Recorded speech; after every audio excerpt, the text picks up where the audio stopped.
On attaque le chapitre T2, dans lequel on va vraiment commencer la thermodynamique, avec le premier principe de la thermodynamique. On redonne un petit peu de vocabulaire, on va définir la transformation d'un système. On dit qu'un système subit une transformation lorsque son état évolue au cours du temps, mais pour passer d'un état d'équilibre thermodynamique à un autre état d'équilibre thermodynamique. Donc je rappelle qu'un état d'équilibre thermodynamique, c'est un état d'équilibre pour la diffusion, mais ça on ne le regarde pas. Un état d'équilibre thermique, donc il n'y a plus de transfert thermique, et un état d'équilibre mécanique, ce qui veut dire qu'on va pouvoir utiliser l'équilibre mécanique pour appliquer le principe fondamental de la statique, puisqu'on est à l'équilibre. Alors, on va noter la variation d'une fonction d'état ou d'une variable d'état avec un grand delta, comme expliqué dans le chapitre T1. Alors maintenant, pour passer d'un état d'équilibre initial à un état d'équilibre final, il faut qu'il se soit passé quelque chose pour qu'on passe par un régime transitoire. Donc soit on perturbe brutalement le système, par exemple en mélangeant deux sous-systèmes qui étaient initialement à l'équilibre, par exemple on mélange de l'eau et des glaçons, ce qui fait qu'à t égale 0+, le système est hors d'équilibre, et puis il va atteindre un équilibre final autre lorsque t tend vers l'infini. Sinon, on peut faire également une autre chose, c'est-à-dire modifier brutalement une contrainte extérieure. Par exemple, on a un gaz qui est dans un cylindre fermé par un piston, et puis à t égale 0, on comprime brutalement le gaz dans le cylindre. Donc à t égale 0-, le gaz était à l'état d'équilibre dans le cylindre, et puis à t égale 0+, on a changé la contrainte extérieure, et on va atteindre, au bout d'un certain temps, un nouvel état d'équilibre thermodynamique final. Enfin, on peut également modifier, non pas brutalement, mais progressivement, la contrainte extérieure. Donc on reprend le même exemple de ce gaz enfermé dans le cylindre par un piston, mais cette fois-ci l'opérateur vient appuyer progressivement sur le piston de façon à le déplacer extrêmement lentement. Si maintenant on s'intéresse à une transformation élémentaire, il va s'agir de nouveau d'une transformation entre deux états d'équilibre thermodynamique, mais cette fois-ci ces états d'équilibre thermodynamique seront infiniment proches. Alors, la variation d'une variable d'état sur une transformation élémentaire va être notée avec une différentielle, donc on va noter cette variation dx, et on a bien, comme habituellement pour une fonction d'état, delta x égale la somme des dx, donc x final moins x initial. Encore une définition, on définit une transformation quasi-statique comme une transformation qui est une suite de transformations élémentaires qui permettent de passer sur tout un tas d'états d'équilibre thermodynamique infiniment proches. Donc on est en fait en permanence sur un état d'équilibre thermodynamique, donc à la fois un état d'équilibre thermique et un état d'équilibre mécanique. Alors dans ce cas-là, ça permet d'avoir à la fois la température définie à chaque instant, puisqu'on est à l'équilibre thermique, et la pression définie à chaque instant, parce qu'on est à l'équilibre mécanique. Et donc, on va pouvoir tracer notamment le diagramme de Clapeyron, donc l'évolution de P en fonction de V. D'ailleurs, à partir du moment où le tracé de la courbe de la transformation est fait en diagramme de Clapeyron, ça signifie que la transformation est supposée quasi-statique. Dans le cas contraire, on n'est pas capable de tracer P en fonction de V puisque P n'est pas défini. Donc, dès qu'on vous donne un diagramme de Clapeyron avec une transformation, vous savez que vous êtes dans le cas d'une transformation quasi-statique. Alors, on va étudier deux types de transformations et voir la différence entre une transformation quasi-statique et une transformation non quasi-statique. On va étudier la compression d'un gaz qui est enfermé dans un récipient fermé par un piston. Ce piston a une masse, petit m, et il a une surface, grand S. Donc c'est sa section qui est grand S. Et on a deux façons de faire subir une compression à ce gaz dans cette enceinte. La première façon est une façon non quasi-statique. Donc on est dans le paragraphe transformation quasi-statique, mais je commence par proposer une façon d'opérer non quasi-statique. Donc dans cette première façon, on va laisser tomber une masse grand M au-dessus du cylindre fermé par le piston. Cette masse va tomber sur le piston, qui va se mettre à osciller de façon assez ample éventuellement, avant d'atteindre l'équilibre mécanique. L'état initial est bien un état d'équilibre thermodynamique. L'état final est également un état d'équilibre thermodynamique, donc à la fois un état d'équilibre thermique et un état d'équilibre mécanique. Ça veut dire que dans ces deux cas, la pression et la température sont bien définies. Alors, on retiendra d'ailleurs que lorsqu'on est à l'état d'équilibre mécanique, le meilleur moyen pour trouver la pression, c'est d'écrire le théorème du centre de masse sur le piston à l'équilibre mécanique. Donc on va évidemment calculer une pression en écrivant l'équilibre mécanique à partir soit d'un théorème du centre de masse, soit d'un principe fondamental de la dynamique pour dv sur dt égale vecteur nul. Alors ici, on va aller regarder la page d'après comment on calcule P, I et PF, mais on peut noter que pour l'état initial et l'état final, on a P qui est bien défini, et donc on est capable de tracer ces points sur le diagramme de Clapeyron. En revanche, pour l'état intermédiaire, il faut imaginer qu'en fait, au moment où la masse atteint le piston, donc à partir de T égale 0+, on va avoir des ondes de pression qui viennent se propager dans le gaz. Onde de pression, ça veut dire que P ne va pas être uniforme dans tout le gaz, et si P n'est pas uniforme, alors en fait P n'est pas définie, donc on ne peut pas la calculer. Donc c'est là qu'on va se retrouver avec plein d'états intermédiaires qui ne sont pas des états d'équilibre mécanique, et donc P n'est pas défini. Donc je vous ai dit tout à l'heure, quand on veut calculer une pression, on utilise l'équilibre mécanique. Et donc ici, on va regarder l'équilibre mécanique du piston. On va donc appliquer le théorème du centre de masse sur ce solide qui subit la force de pression du gaz qui est orientée vers le haut, la force de pression de l'atmosphère qui est orientée vers le bas, et également son poids qui est orienté vers le bas.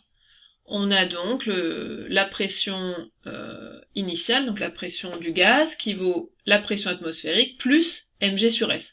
Alors s'il vous plaît, faites un effort, débrouillez-vous pour écrire correctement la force de pression du gaz, qui est homogène à P fois S, puisqu'on a dit que ds faisait moins P ds, et n'allez pas vous mélanger les pinceaux là-dessus, c'est un peu ridicule. Ensuite, lorsqu'on vient rajouter la masse grand M, on vient rajouter un poids supplémentaire sur le piston. On va donc modifier le bilan des actions mécaniques et après utilisation du théorème du centre de masse, on obtient cette fois-ci la pression finale qui vaut P atmosphère plus grand M plus petit m fois G sur S. Et donc la pression finale va être encore augmentée de cette pression due au poids du sable qu'on a rajouté ou de la masse grand M qu'on a rajouté. On peut faire la même transformation, mais cette fois-ci de façon quasi statique, en opérant grain de sable par grain de sable. Donc au lieu de prendre une grosse masse grand M, on va venir la diviser en plein de toutes petites masses, et on va venir donc ajouter grain par grain. Si on ajoute grain par grain, ça veut dire qu'on va être capable de passer par tout un tas de petits états d'équilibre intermédiaires, et donc la pression à chaque instant t va pouvoir être définie et calculée grâce à la masse de sable ajoutée à l'instant t. Donc on passe d'un petit état d'équilibre au petit état d'équilibre à côté, et comme P est défini à chaque instant, on est capable cette fois-ci de tracer la courbe dans le diagramme de Clapeyron. Alors vous n'oublierez pas quand vous tracez une transformation dans le diagramme de Clapeyron de rajouter la flèche pour regarder le sens de la transformation. Donc ici la grande différence c'est que P de T est à la fois uniforme, parce qu'on ne va pas considérer qu'il y a une onde de choc lorsqu'on ajoute un grain de sable, et elle est donc définie à chaque instant, et on peut la calculer de la même façon à partir du théorème du centre de masse appliqué au piston sur lequel on a posé une masse grand M de T. On va maintenant donner un petit peu de vocabulaire qui va permettre de caractériser les transformations que l'on va étudier, de façon à être certain qu'on se comprend toujours. Alors, on va appeler une transformation isobare une transformation qui est réalisée à pression constante. Mais la pression qui est constante, c'est la pression à l'intérieur du système. Une transformation isotherme, c'est une transformation qui est réalisée à température constante, donc la température du système est constante. Ça signifie, pour une transformation isobare, que la transformation est faite de façon à ce que P soit défini en permanence, donc uniforme, et pareil pour la transformation isotherme, ça nécessite que la température soit définie à chaque instant, hein, et parce que uniforme notamment. Alors, pour une transformation isochore, on a une transformation qui est réalisée à volume constant, donc cette fois-ci c'est V qui est constant. On définit également une transformation monobare comme une transformation qui est réalisée en contact avec un réservoir de volume, en fait. Donc, en fait, l'idée c'est que la pression extérieure est constante. Vous ferez attention à ce que c'est que cette pression extérieure, elle va être un petit peu mieux définie par la suite, mais c'est pas nécessairement la pression atmosphérique. En tout cas, notre transformation est réalisée en contact avec l'extérieur, qui est à pression constante. On va également utiliser dans cette définition le fait que, certes, la pression extérieure est constante, mais d'autre part, on va supposer que notre système est à l'équilibre avec cet extérieur à l'état initial et à l'équilibre avec l'extérieur dans l'état final. Donc on a pression initiale égale pression finale égale à la pression extérieure. Alors on fera attention parce que les définitions d'une transformation monobare peuvent changer d'un prof à l'autre. Ceci dit, les profs le savent. Donc nous on va être un peu redondant, donc on va faire comme si monobar voulait juste dire Px égale constante. En fait non, pour nous monobar veut dire Px égale constante et Pi égale Pf égale Px, sauf que pour être certain que tout le monde nous comprenne, eh ben on va le dire 2 fois. C'est-à-dire qu'on va à chaque fois dire transformation monobar avec Pi égale Pf égale Px. Et en réalité dans ma tête c'est déjà inclus, mais on veut être certain d'être compris. Alors, une transformation monotherme, c'est un petit peu du même genre. On est en contact avec un thermostat. Un thermostat, c'est un réservoir de chaleur. Donc c'est un milieu extérieur dont la température est constante, quelle que soit la transformation qui a lieu en contact avec ce thermostat. Donc une transformation monotherme est réalisée avec Tx égale constante. Et nous, on suppose en plus qu'on a besoin, pour définir la transformation monotherme, d'avoir Ti égale Tf égale Tx. Donc c'est toujours pareil, ce Ti égale Tf égale Tx est inclus ou non dans la définition de la transformation monotherme suivant le prof. Donc pour être certain d'être compris, on le rajoute à la main. Voilà, alors on fera attention que monobar ne signifie pas qu'on a équilibre à chaque instant avec le réservoir de pression. Donc on peut très bien avoir P de T différent de P extérieur à certains instants. Parce qu'en particulier, on n'a pas forcément une transformation qui est quasi statique. Monotherme, pareil, n'implique pas que la température du système vaut Tx à chaque instant, parce que ça nécessiterait que la transformation soit quasi statique, ce qui n'est pas nécessairement le cas. Donc on peut très bien être en contact avec un thermostat et ne pas avoir une température définie. On va maintenant s'intéresser aux transferts énergétiques qui peuvent avoir lieu au cours de la transformation du système. Alors on a 2 types de transferts énergétiques, soit le travail, soit la chaleur. Dans le travail, on a tous les transferts énergétiques ordonnés. En gros, tous les transferts énergétiques qu'on est capable de calculer. Tous ceux qui ne sont pas calculables par des formules, en fait ce sont des transferts thermiques des transferts énergétiques qui ne sont pas ordonnés et on les met dans la chaleur. Alors, si on regarde ce qu'il y a comme travaux, en fait, on va se contenter d'étudier seulement un certain type de travaux. On va regarder d'abord les travaux des forces de pression au cours d'une transformation qui est quelconque. Quelconque veut dire, a priori, pas forcément quasi statique. Alors, regardons un exemple à peu près concret. Donc, on a un système qui est un gaz, qui se trouve enfermé dans une enceinte, fermée par un piston. Alors, on voudrait calculer le travail reçu par le gaz de la part de l'extérieur. Alors, l'extérieur, c'est en fait tout ce qui est autour de ce système gazeux. Donc, dans l'extérieur, il y a l'atmosphère autour, l'enceinte cylindrique, ainsi que le piston. On va calculer le travail reçu par le gaz en calculant le travail de la force de l'extérieur sur le gaz. Et en fait, le seul travail qu'on doit considérer, c'est celui qui est calculé sur la frontière mobile. Pour les portions de frontière qui ne bougent pas, évidemment, comme il n'y a pas de déplacement, il n'y a pas de travail. Donc on a besoin de ne regarder que le travail de la force qui s'exerce sur une frontière qui bouge, qui subit un déplacement dl. Donc si on regarde la force extérieure ici, qui s'exerce sur le gaz, mais au niveau de la frontière mobile. Le travail, c'est F extérieur produit scalaire avec dl. Le déplacement élémentaire s'écrit dz ez ici, puisqu'on a un déplacement seulement selon le vecteur ez. Je vais projeter du coup la force extérieure sur ez. Donc comme la force extérieure ici de sens opposé à ez, on se retrouve avec moins F extérieur après pour notre projection sur ez. Donc le travail s'écrit moins force de l'extérieur sur le gaz fois dz. Et puis on va utiliser la définition de la pression, et la pression extérieure, c'est la force divisée par S. Donc la force extérieure vaut donc Px fois S.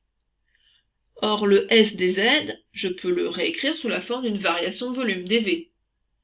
J'ai donc le travail élémentaire exercé sur le gaz, qui vaut moins P extérieur dV, avec P extérieur, qui est par définition force extérieure sur S.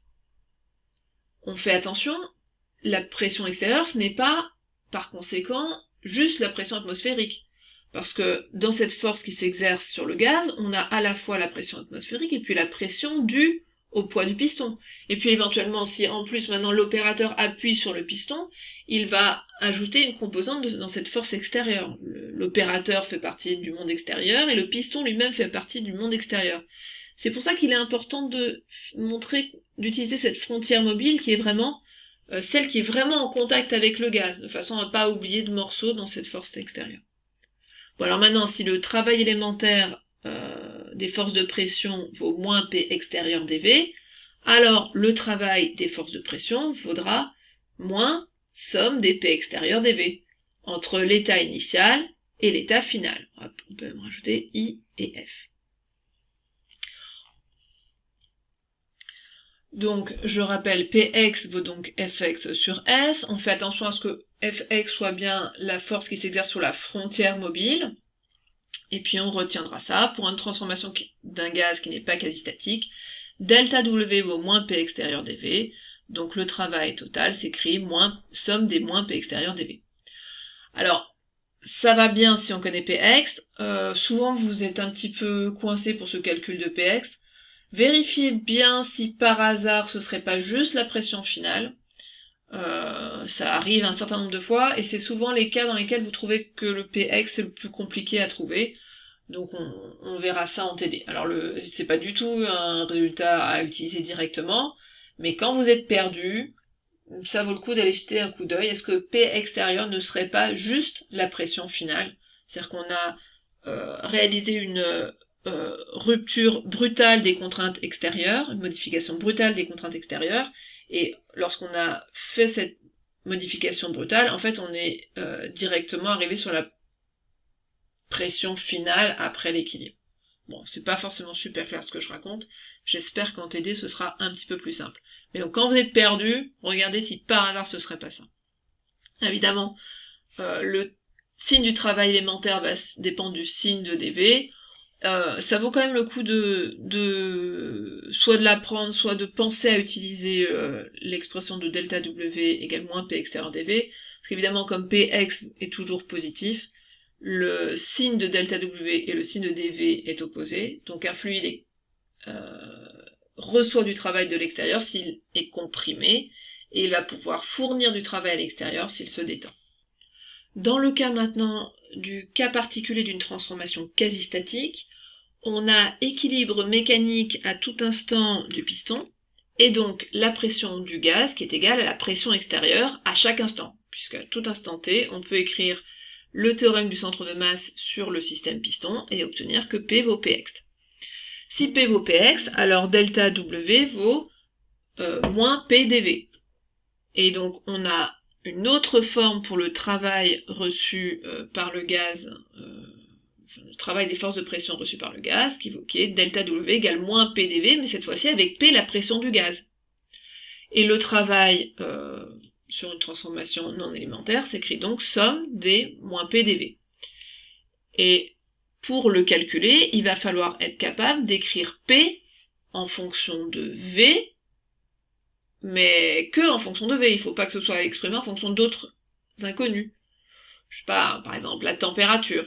Donc vous ferez attention à bien avoir ici une expression qui ne dépend que de V pour pouvoir être intégrée. Ça semble évident, sauf que vous remarquerez qu'en physique on écrit P, et pas P de blablabla, donc de toutes les variables à prendre en compte, et c'est ça qui va vous perturber. Donc je vous demande à ce moment-là de bien vérifier si ce que vous avez le droit de faire avec ça, avant de décider de le sortir de l'intégrale.